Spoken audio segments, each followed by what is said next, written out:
please, very briefly. Very briefly. Reverend Cizik, very humble, but is also now president of the new Evangelical Partnership for the common good. He has, in fact, been a leader in bringing evangelicals and scientists together in the search for common ground on climate change.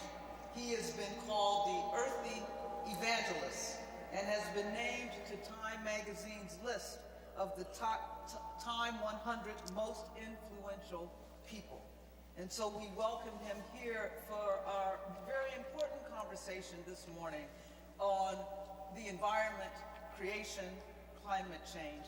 As we began this conversation, Reverend Cizik, I'd like to ask you, your organization is called the New Evangelical for the Common Good. Could you describe what is meant by New Evangelical? And thank you. By the way, call me Richard. Thank you. New Evangelicals, we define 3 to 4 ways. 1, we are for love, not hate. We are for a broad agenda of concerns, not a narrow set of concerns. Number 3, we are for not sublimating our belief system to a political ideology, and we're for unity, not, let's call it distress. In other words, the kind of divisions that we see so common, especially by evangelicals. And so we take our cues from those 4 hallmarks. In other words, we want to be loving people, we want to be concerned about unity, we want to pursue a broad agenda. It was not so long ago that evangelicals were known exclusively for being, well, simply pro-life and anti-abortion and, well, opposed to gay marriage, this kind of thing. Wow, that just to us seemed a bit preposterous. So when I left my position with the Evangelical Association, which I had been with for 28 years, I had to ask myself, what do you want to do, Richard? And this is what God had put on my heart. And so immediately we worked together to build this partnership, we call it. Actually, I left in December of 2008 in a bit of a firestorm.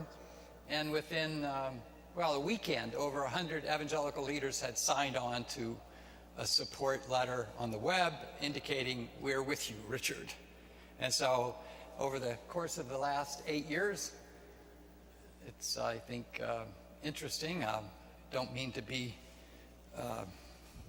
trumpeting it, but we have had over 5 million people join us in one way or another by our advocacy efforts.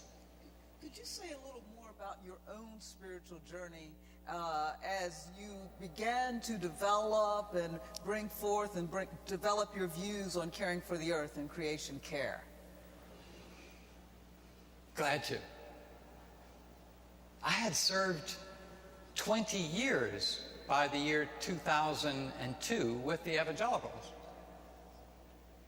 I was a person who had both a Master of Divinity degree, I had an MA in International Affairs, undergraduate in political science, and I had, like I said, rubbed shoulders with denominational executives from over 50 denominations that are part of the association for, well, 20 years. When I was invited to the Oxford Conference on Climate Change by Sir John Houghton and my friend, the Reverend Jim Ball, I accepted, even though, interestingly enough, the chairman of the board at the time said, don't go.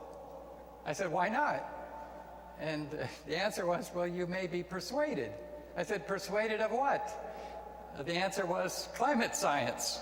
I said, don't worry, I won't sign any statements. Well, as a matter of fact, what happened was I went and I had this amazing experience in which I literally, not entirely, I can say like Paul, it wasn't as if a blinding light struck me off, my perch, but pretty near so. It was one of these blinding flashes of the obvious to others who had studied the issue, but it wasn't for me so obvious. But it became, for me, this conversion to seeing, and I immediately, I have to say, began to look at everything around me differently. And the way it most of all occurred to me was that scientists were saying what we were doing wasn't simply, we weren't simply setting a river on fire, or for that matter, a smokestack in the sky that would pollute the air. Rather, we were doing something irreparable to the entire planet forever. And it struck me in such a way that I could only say, my God, what have I been doing with my life? And so I began to speak out. Timotheus, you very carefully make a distinction between creation care, as you speak about it, and environmentalism. Why do you make that distinction? Why is that important for you? Well, because for many evangelicals then and still to this day, well, the divisions are obvious between faith and science to them. You know, science is about evolution. Scientists are about non-faith. We're about something different. And thus, it became imperative that we reframe this issue of the environment in ways that evangelicals could accept it. And so it was a conscious reframing. But prior to that time, the term really had little public acknowledgement. I mean, this was 2002. It doesn't seem like but yesterday to me. But the term today is almost common. And so my colleagues, Jim, who I mentioned, and others, we began to popularize the term. And so even today in evangelical churches, you know, in West Texas, they have a pretty good knowledge of what this means. They may not agree with us. In fact, the tragedy is the numbers, if you look at them, really. Pastors, both in evangelical churches as well as mainline churches, what the numbers are that actually get it, I say. But nonetheless, the term has a popularity that wouldn't otherwise be the case. What's curious to me is that evangelicals, like most Christians, are very much centered in the Bible, right? And take their directive through biblical mandates. And so I'm wondering, when we speak of evangelicals who are not, or don't make priority creation care, what the biblical mandate is for that. Well, there is none, really. But they don't know any better because they've never been taught. I've been on over 50 campuses, from the Ivy League schools, all of them, down to West Texas, Portland, Miami Beach, you know, everywhere in between over the course of the last 10 years or so.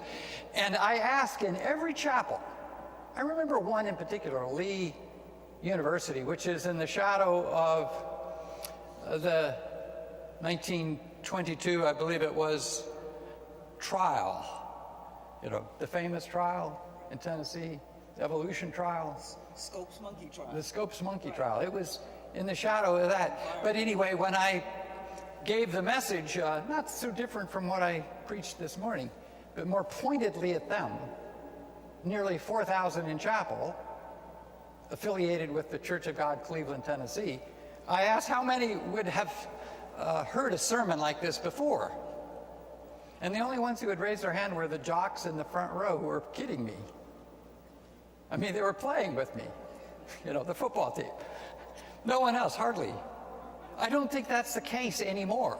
I'm sure it isn't, but it was so.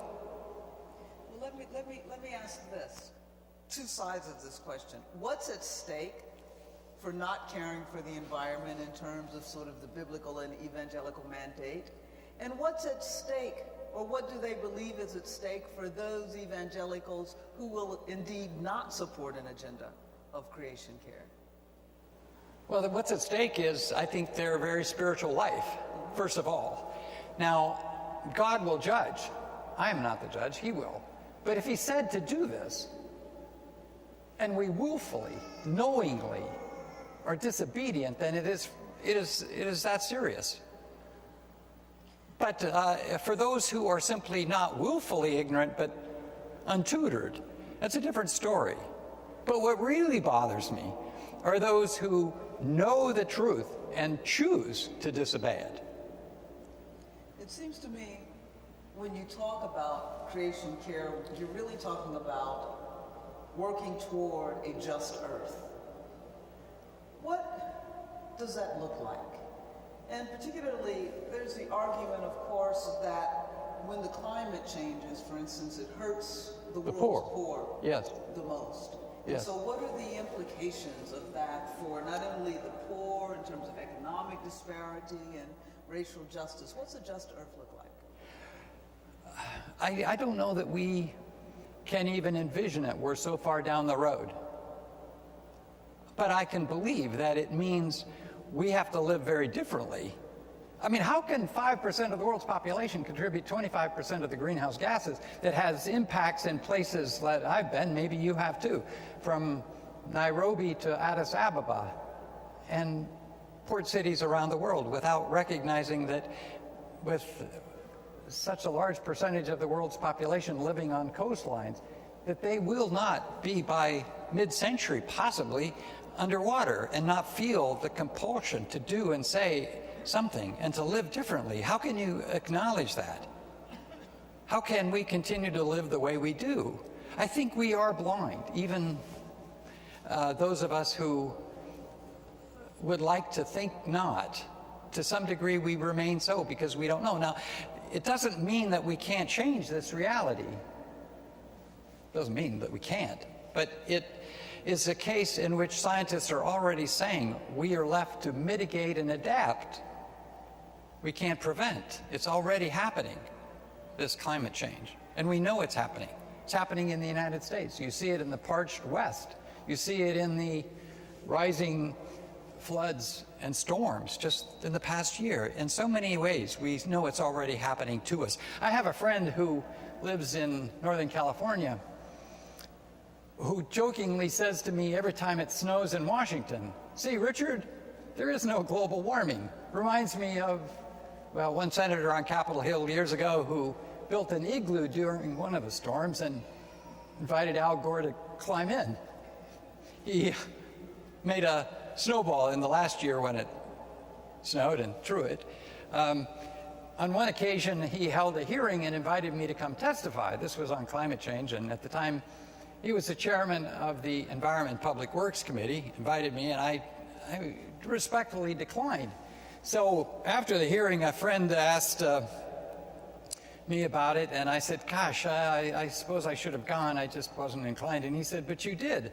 I said, "No, I didn't." He said, "You were there." I said, "How?" He said, "Well, the senator took a life-size photo of you from Vanity Fair walking on water and put it near the hearing table and talked about you anyway." I said, "The games of Washington thoroughly amaze me, how this could happen." Long answer, short question, but I happen to think that we are a bit further down the road in acting, but let's face it, we are in election year, right? Now, it does come up, but it comes up not in debates between the parties, but that's because we haven't had the full debate, but there is not much debate within the parties. The reason there isn't any debate within the two major political parties is because they both agree. The Democrats agree this is happening, and the Republicans disagree. It's not until you get into a general election. But even so, it's not likely to become a major issue. Most of the public says it's way down there, about number 16 in areas of concern, just below urban sprawl. But nonetheless, it may come up, but it's not likely to drive anybody to the polls, according to political scientists. We will return to the election. You know, I won't let you off the hook in this election season, but before we return to that, I want to ask you sort of two follow-ups to the comment that you first made. First, were you surprised? Have you been surprised by the kind of pushback and resistance you've received just on speaking about climate change? Because I'm curious, you made a comment once that it is easier to get particularly young evangelicals and the millennial generation on board in terms of LGBTQ rights than it is to get them on board about climate change and the environment. And so have you been surprised by that kind of resistance? And why is that? It's a good question. It was about 6 years after I had this shift in my own thinking that I was invited by Terry Gross on a program called Fresh Air. Some of you are smiling. You know about it. Anyway, I gave too much fresh air. I was asked to resign. Yeah, this was 2008. A little bit too much of the fresh air. Well, yes, I had said that I believed in climate change. I believed, as someone who's pro-life, I could support government funding of contraception, that kind of thing. I was asked about civil unions. I said, I don't think that's the major issue. The real issue is marriage, these kinds of things. And it was just such a pushback, as you describe it, that I was asked to take my leave. But things have changed a bit in those years. But one of the surprising twists is that evangelicals have become more supportive on the one than the other, as you say. And the only explanation is that they know somebody. They know somebody who is LGBTQ, but they don't necessarily see the impacts of climate change. Now, why that would precipitate a failure to get it, but it's often the case. It's what we see, and if we don't have eyes to see it, as I preach, then how are we going to change? You have to have eyes that are opened, and I would willingly say this is the civil rights issue of the 21st century. Now, you're African American, and so one day I was in Harvard Yard Square for church, and the late Peter Gomes met me afterwards. And I thought, well, now's my opportunity. I will ask. I said, called him Peter. I felt like I knew him, even though I didn't. I said, I'm here as a white man, a male, my age. I said, can I say what I've just said? This is the civil rights issue of the 21st century. And he replied, you not only can, but you must.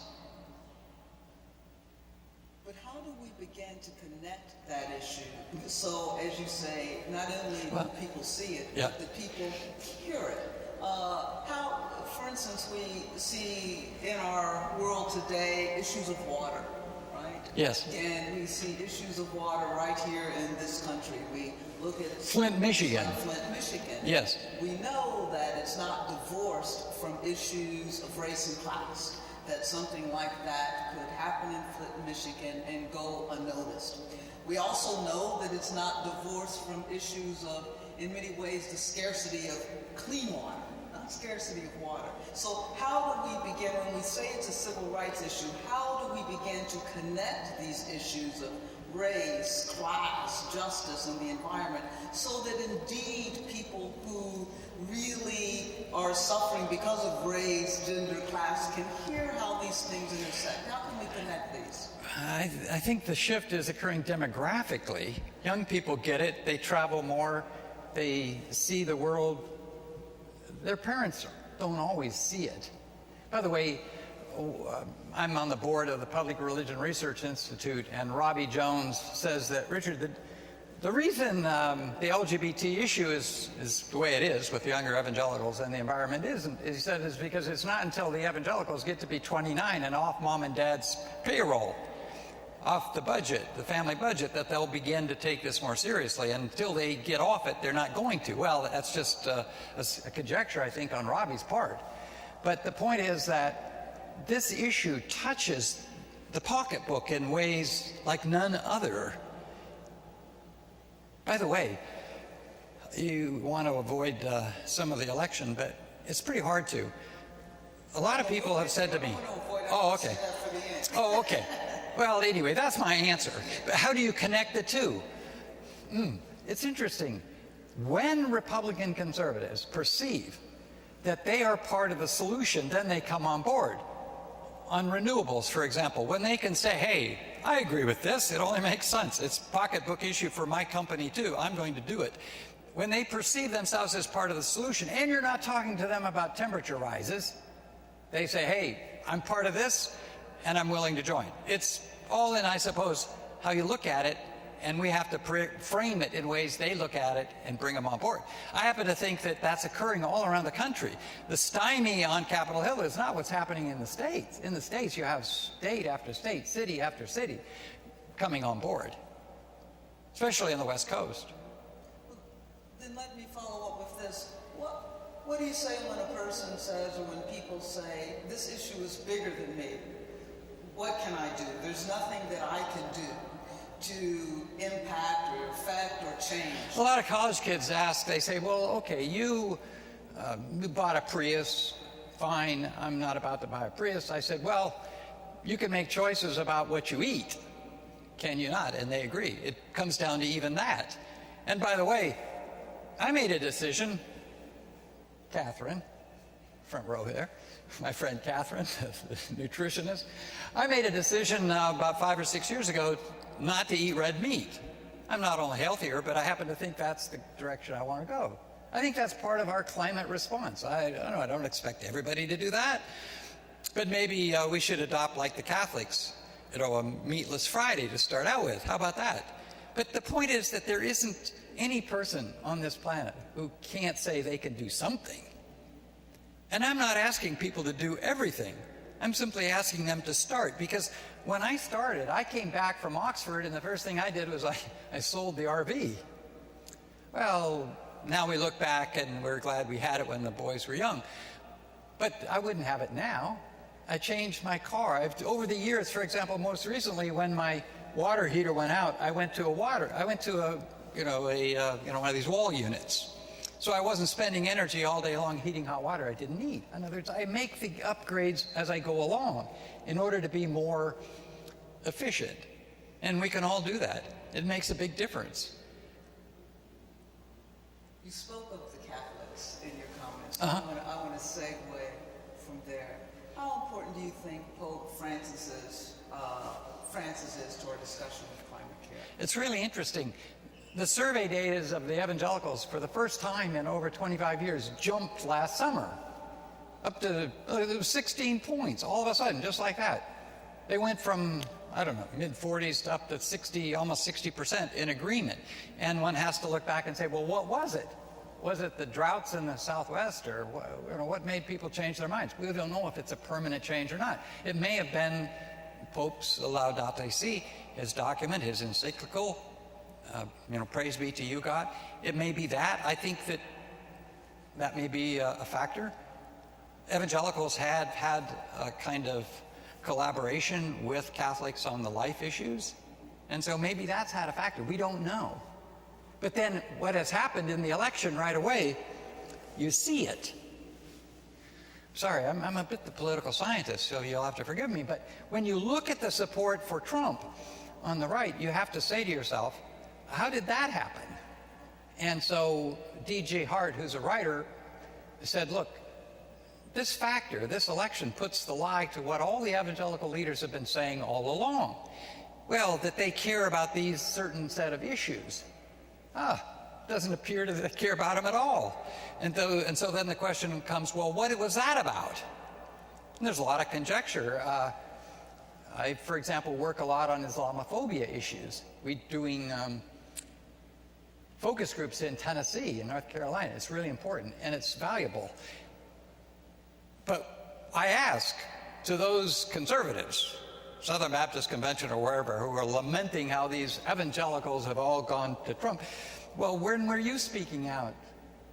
When were you saying the things that needed to be said before now? For example, in stereotyping Muslims. Well, they weren't. So some of this is kind of, sour grapes, I would suggest. They should have been doing that all along if they didn't expect this to happen. But the reality is, you see what's happening electorally because of what isn't happening in the church. Is that fair? Yes, I think so. Yeah. That the church should lead the way, and in fact, you make the statement that we live while we belong to the city of God. We live in the city of man. Yes. And so we have a particular duty and responsibility. But that duty, one of those duties and responsibility is to vote, right? And you say that makes that duty, our political duty, even our duty to vote, a hazardous one. Yeah. How would you talk about that? Oh, that's a dangerous one. In this political season. I was told when I left the association where I'd worked for so long, that what I really tripped off was, it wasn't really about these other issues, it was about Obama. About, I'm sorry. Obama. Yes, because you were one of the few evangelicals that strongly supported him. Yeah. And so I was told that's what it was really about. I shouldn't have said that. Never mind, you see, that the evangelicals for years and years, in fact, my overseers had publicly endorsed, Republicans for many years before the election. I was simply making common cause after the election to simply say, maybe we should work with this man. And that was too much. But my point is, what's happening electorally reveals what's going on otherwise. And it's not exactly encouraging. But we'll see. There is this whole rising new evangelical movement, which I happen to think is the demographic future, such that, I can take some solace in the fact that a reporter once said, well, they fired the future. And we're already seeing that. And these are activists who are out there doing this every day. And there isn't a politician in this country today, I would suggest, in any congressional district, who is not going to, at some time or another, encounter us. Here's a little illustration. The senator of the Senate Intelligence Committee, Richard Burr, had said he would not reveal the torture report. Now, the torture report revealed what we as a country had done on torture. But he, Richard Burr, said, no, I'm not going to reveal it, I'm not going to release it, it's too much. Besides, I support torture, and so that was the end of that. So we went into North Carolina. I sent one email. It was actually the week before I went to Iran. And we got 38,000 within 5 days in North Carolina to petition the senator to change his mind. And the following week he did. And he got Tom Tillich to do the same. And the North Carolina newspaper said, how did that happen? Well, it happened because the New Evangelical Partnership and the National Religious Coalition Against Torture, NERCAT, we got busy. We sent an email, and like that, 38,000 names were on his desk, and Richard Burr said, okay. And that, frankly, is what has to happen all around the country, and I believe it will. Well, it seems to me, and you speak very specifically of the new evangelicals in that regard, and so I'm wondering what this distinction is when you see in the current political season and the debates and the discourse, et cetera, that particularly in the Republican discourse, they are really appealing, trying to make an appeal because obviously of the lobbying efforts that the evangelical movement has, making an appeal to the evangelicals. And so what's your take on that? And is that appeal to the new evangelicals or to No, it's an appeal to the old evangelicals. By the way, I was walking across the sidewalk between the Capitol and Cannon House office building, and I ran into Frank Wolf, a retired Republican congressman from the 8th District, 8th? Anyway, right here in Virginia, and an old friend. And he said, what are you doing? I said, I've created the New Evangelicals. And he said to me, what's wrong with the old? Is it about age? I said, Frank, it's not about age, it's about attitude.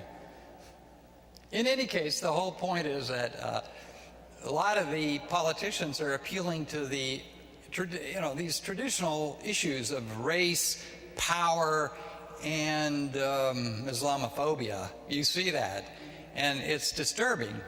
But if you're a politician and you're a pragmatist and you're not inclined to care really about the common good, well, it's a bit understandable. I mean, let's be realists. They're simply out for votes, and they're willing to use anybody, including the evangelicals, at the expense of our own integrity as a movement. And so the movement of evangelicals in this country, well, if you ask some like D.G. Hart and others writing about this, they say it no longer exists in the way we've understood it before. It's changed. I think it's changed in some ways for the better and in some ways for the worse. And some of that because leaders won't speak out against some of the violations of the common good, as I would describe them. And so which brings us again back sort of full circle when we talk about the common good. We're talking about, as you say, creation care, right? And we're talking about a just earth. And so what would you say to the evangelicals, not the new evangelicals. Yeah, but the old guard. To the old guard, to the evangelicals on this, how all of these issues, how Islamophobia and the issues of race, and again, class, how they all come together in discussing the common good, a just earth, and how all of that has to draw us into a concern for our environment. I have good friends that remain conservatives. They've not changed their views. Anthony Lazarowitz and others, they are pollsters, demographers at Yale and elsewhere. They say there are 6 Americas on the climate issue, and there are those that are strongly supportive of taking action, 16 to 17%. There are about 16 to 17% who are the skeptics. We're not supposed to call them the denialists, but they're the skeptics, and you have 60% in the middle. And Tony says, appeal to them. Go after the 60%.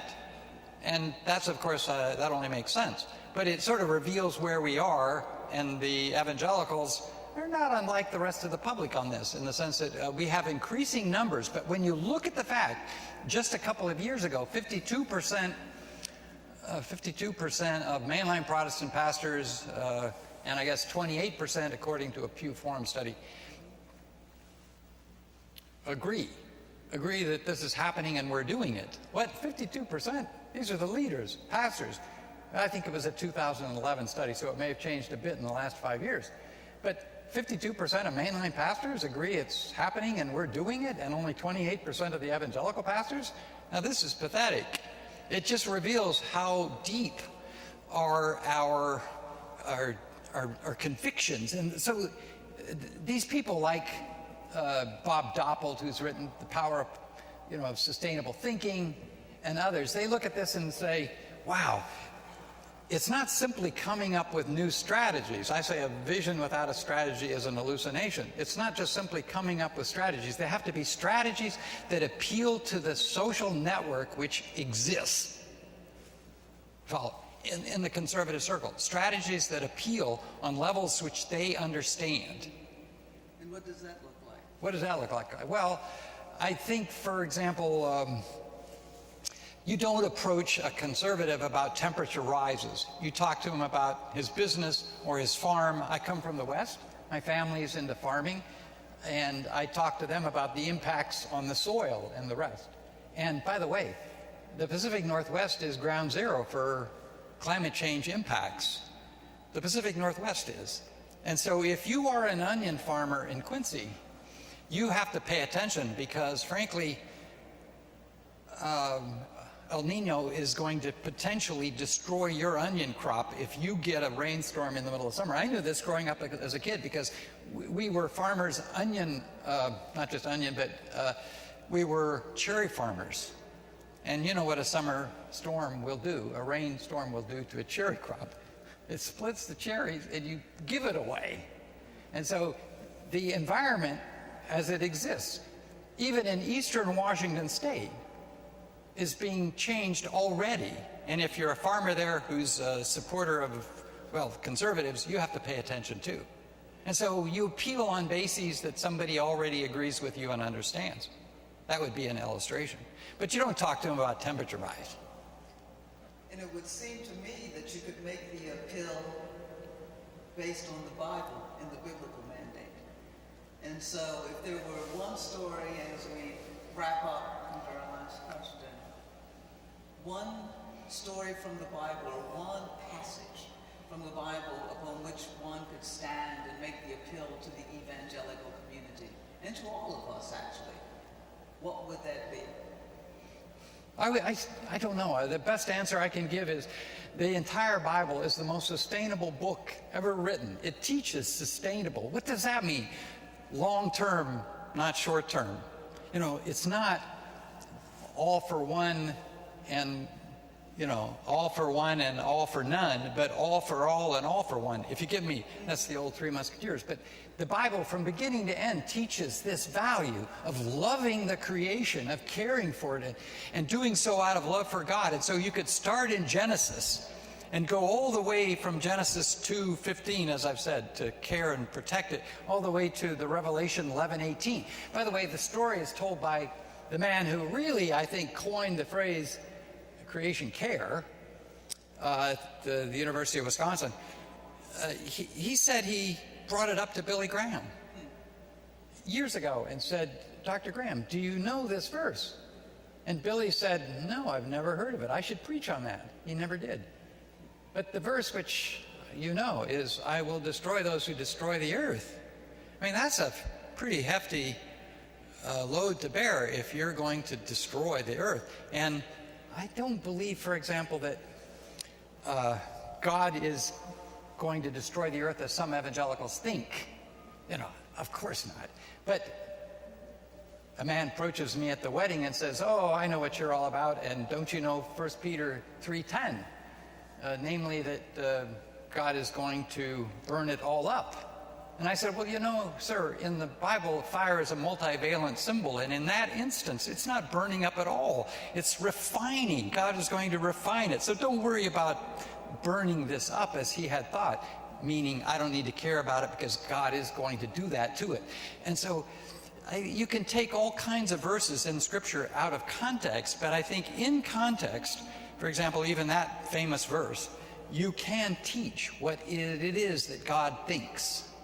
He's revealed himself in his word, and we can take solace in that. And I happen to believe that, you know, it's not the seven horsemen of the apocalypse as preached by Dr. Graham that is the future, but rather it's the river of life as taught both in Genesis and Revelation, which is a reconciling. And so, last word, you're getting me going here. It's not, you see, I live in order to die, in order to live with Jesus forever. No. That is not what the Scriptures teach. The Scriptures teach we are designed, made from the beginning to be co-partners with God in the redemption and renewal of all of creation. That is the message.